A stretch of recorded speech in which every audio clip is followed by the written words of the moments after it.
What's going on, guys? The top 10 small, low-cost, high-dollar, high-profit items to resell on eBay and Amazon in 2023. Let's go check out the list right now.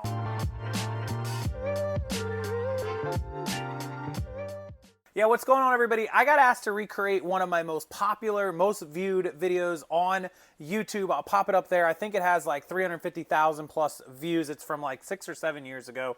And it is smaller items that are very easy to store. Generally, they're low-cost items, easy to ship items, and they have higher average sale prices, higher dollar prices, and higher profits, hopefully, as long as you're buying them correctly. So I want to jump into the top 10 list. It's a mix from all different categories: electronics and jewelry and collectibles. There's all sorts of things in this, so there's a little bit for everybody.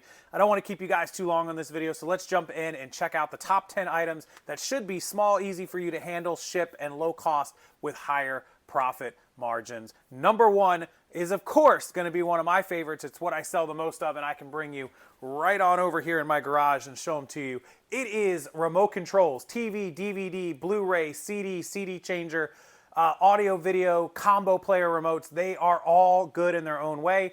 Many of these things sell for $15, $20, $25 and up. There are a lot of these that are easily $40, $50, $60 remotes. And generally, when you find them at thrift stores, at yard sales, estate sales, even inside of different places, storage units, they can be prevalent. They're everywhere. You're going to pay pennies, 50 cents, $1, $2 at most. So very small, easy to store, and really good profit margins. Let me show you some of mine right now. All right, so like I said, you can store about 50 remotes in one of these bins, so you don't have to be a bulk wholesale buyer. You can literally just start one bin for your remotes, and you could start stacking up on remotes that are worth 30, 40, 50 bucks. They are anywhere and everywhere.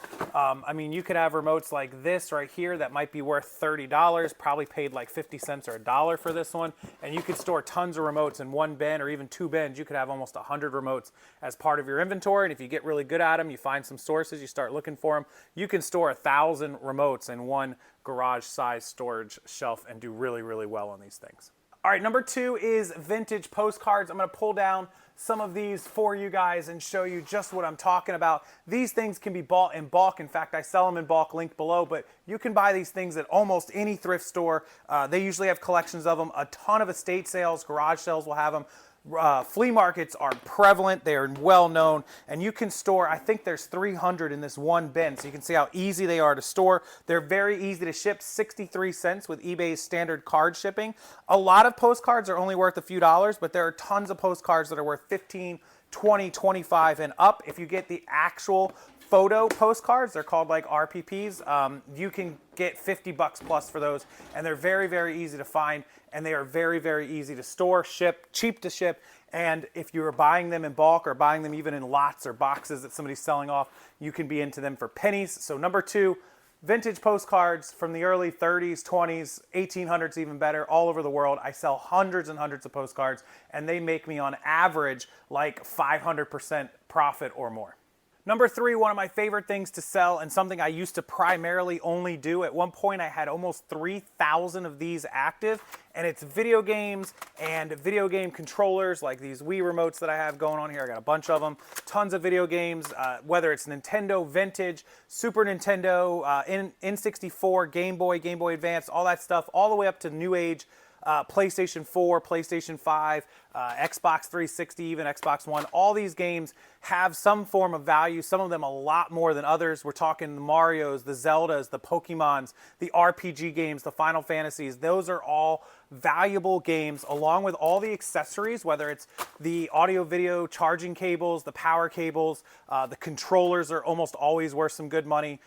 All of those accessories, definitely something worth looking into, along with the consoles. The consoles are bigger. The games and the accessories tend to be smaller and they're easier to store. But if you can get the consoles and they're, you know, a good price and you have room for them, definitely the video game genre is something you always want to be looking at anytime you see video games for sale, especially when you're picking them up for 50 cents or $1 and they're 15, 20, 30, $40 games. Absolutely a great ROI, return on your investment, and something that can be easily stored and generally easily shipped in basic envelopes or poly mailers or bubble mailers.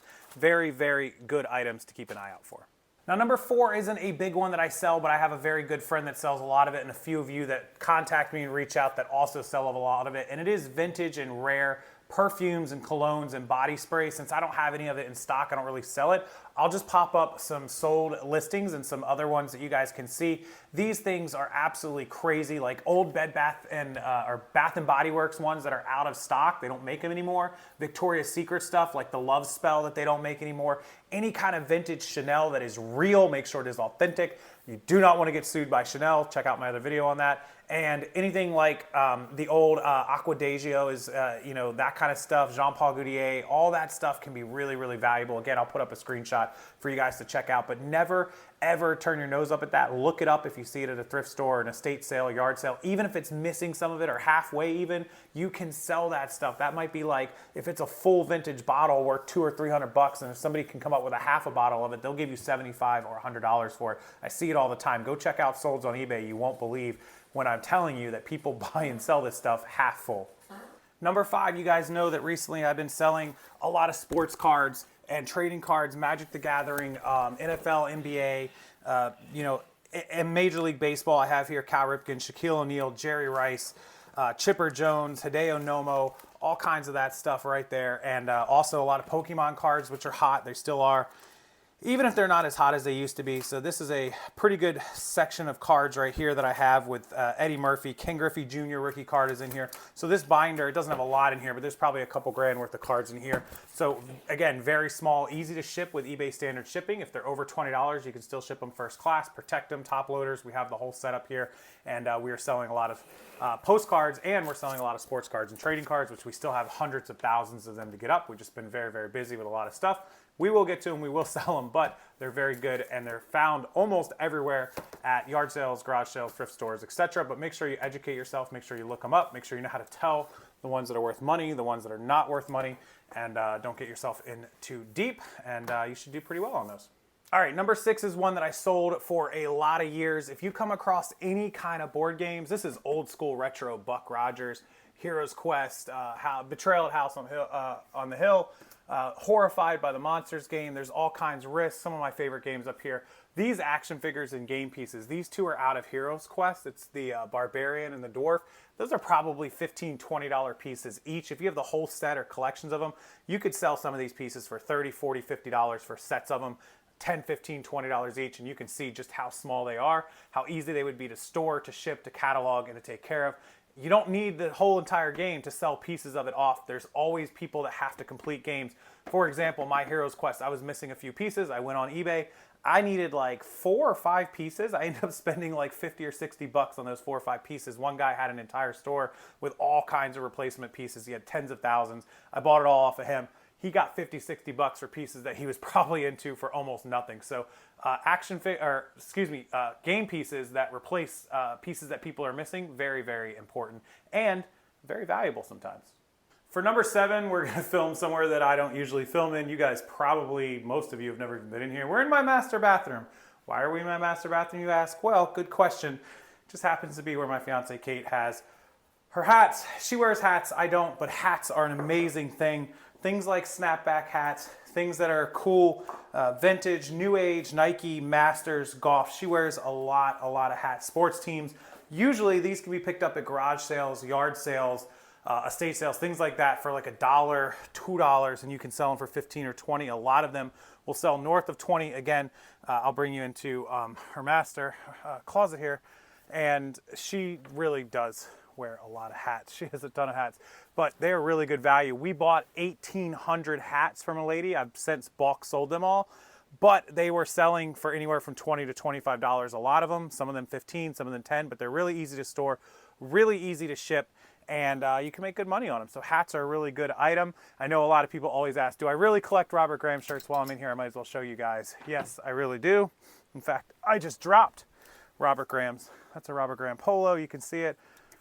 Robert Graham shirt, Robert Graham shirt, Robert Graham shirt. I'm dropping them everywhere. Robert Graham shirt, Robert Graham polo, Robert Graham shirt, and yeah, both of those are Robert Graham's. I think I have like 25 or 30 of them. There's some in dry cleaning. There's one randomly hanging out up there. I really do collect them, you guys.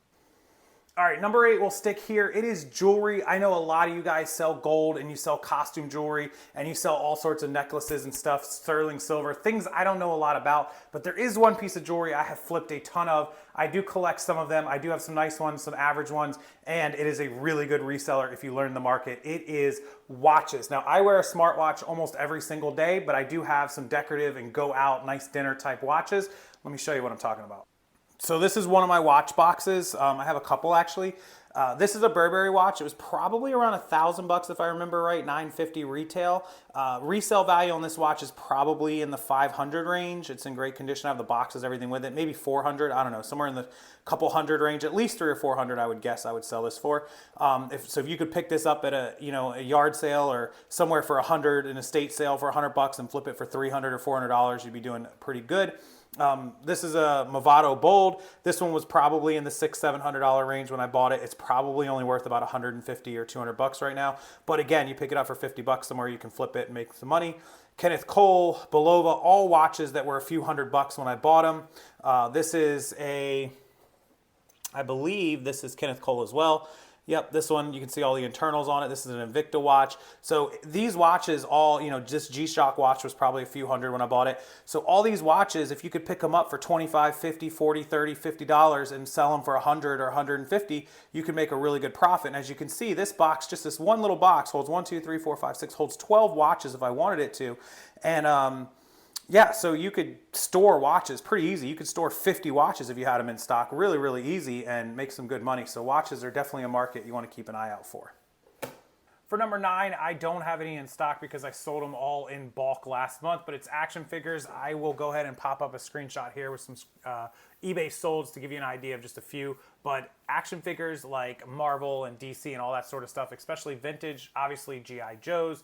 There are all kinds of these different figures, WWE and wrestling ones. Vintage is amazing. Probably throw up a screenshot of that. All that sort of stuff, usually at garage sales, thrift stores. I see them at flea markets all over the place. I actually bought them on video on this channel probably a year or two ago at a flea market, $1 each. I think I bought, 26 of them or 28 of them, and I was selling them like NWO, Kevin Nash, Sting, Hulk Hogan. I was selling them for like $15 a pop, so probably $400 worth of action figures that I bought for 26 or 28 bucks or whatever it was, maybe $500 worth, and did really good on that lot. Probably sold 3 of them and I was break even. So always look for those action figures when you're out at thrift stores and garage sales. People put them out for like 50 cents and $1, and it's fantastic return on investment and really good profits, and they're small. You can store them really easily and ship them really easily. All right, before I tell you guys number 10, I'm gonna give you my honorable mention because it's not just one item, it is a ton of items, and it's any high dollar electronics that you can authenticate are real. Things like Beats headphones, Bose headphones, high dollar TI calculators, tablets, cell phones, laptops. I didn't put them on this list because they are obvious and they're something you should always be looking at, but also something you have to be very careful of knowing what you're doing with authenticating real Bose or real Beats, real iPhones. Make sure you know how to iCloud clear them, make sure you know how to reset them. All that stuff is high dollar electronics, not a specific item on this list, but definitely the honorable mention. They would be number 1 above everything else as long as you know what you're doing. And with that, let's jump into number 10. All right, so on to the last one, number 10 after that there, honorable mention. And you guys know last month and the month before, between May, June, and July, honestly, I liquidated almost all of my inventory, 98% of it, and I only kept what I needed. I stopped buying inventory because I didn't want to stash them in storage units anymore and pay for all that. And I loved buying bulk remote controls, which are on this list. And after a couple of weeks, a bunch of you really got mad at me because you wanted me to continue to buy bulk remote controls so that I could sell them in bulk boxes to you. Now, I do still have some boxes left, which are linked below on my wholesale site. You can go check that link out below. But I decided you guys were right. I could never give up remote controls. I've sold hundreds of thousands of them in the last few years, literally hundreds of thousands of them, if not over 500,000. So I went back to buying bulk remote controls. We have a few pallets. We are selling, just this last month, we've already sold like $6,000 or $7,000 worth of individual ones. We sold a few thousand in bulk. And that's already on the list. So what's number 10? Well, talking to one of our suppliers and one of our sources, he offered us pallets and bulk wholesale orders of digital cameras, used digital cameras, like the old school 24 pixels, 32 pixels, 64 this, all that. And we've never bought them like that. We've bought and sold individual ones and single ones plenty of times, but we are now, and I wish I had the picture because I have a picture of the huge pallet that arrived, like 1,000 pounds. We are buying bulk digital cameras, Sony Handycams, all sorts of little cameras, old school ones, 90s, 2000s, circa early 2000s, before we all had an iPhone and all in our pockets every single day to take pictures with. We all had digital cameras we took out. You know what I'm talking about. I'll screenshot it. Anyways, I didn't realize these things are worth $20, $30, $40, $50, $60, $80 a piece for some of these, $100 a piece. We are going to start selling some bulk boxes of them, I believe, in the next month or two. Right now, it's just going to keep being remotes down on that link. But they are an awesome thing for you guys to look for at garage sales, yard sales, thrift stores, estate sales, storage units, or wherever you buy your inventory at. If you see digital cameras, don't assume they're worthless because they're old technology. For some reason, people love them, people still buy them, and people are willing to pay $40, $50, $60, $70 a pop. And these stores and these garage sale people and estate sale people don't think they're worth a lot of money either, and will put them out there for $5. Whoop, grab it for $5. If it's good, put it up for $55. There's your profit. They're small, they're easy to ship, they're lightweight, they're affordable in most cases, and they're very profitable if you buy the right models. Now, not every model is expensive, so make sure that you look them up. But they're very easy to test. All you need is one memory card, which most of us have laying around. Pop a memory card in, power them on, make sure they charge, make sure they have a battery, or if they're a plug-in USB kind or whatever they are, charge them up and test them out really, really quickly, a minute or two, and throw them up for profit. So that is your number 10 item. Digital cameras, SLR cameras, and Sony Handycams. The Sony Handycams are really, really good. I actually own one personally. I should have showed you guys that up in my office. Those, along with the point and shoots, can be worth $100+ depending on what models they are. All right, you guys, that wraps up my 10 low-cost, small items that resell for really good profit. And it's a recreation of one, again, screenshot of one of my most popular videos that has hundreds of thousands of views. This is the 2023 edition. Hopefully you guys enjoyed it. Hopefully it helps you get some more inventory. Hopefully you can find a lot of these items. That's why I try to give you 10 instead of just a couple of them, so that you have a better chance of locating them when you're out in the wild. And with that, hit the like button, guys. Subscribe to the channel. And if you need help with your listing service to get all this cool inventory up and listed, please check us out, ProEcommercelister@gmail.com or www.ProEcommercelister.com. All the links that I've mentioned are down in that description box. Check them out. And until the next video, guys, me and Chewy are going to say goodbye for right now.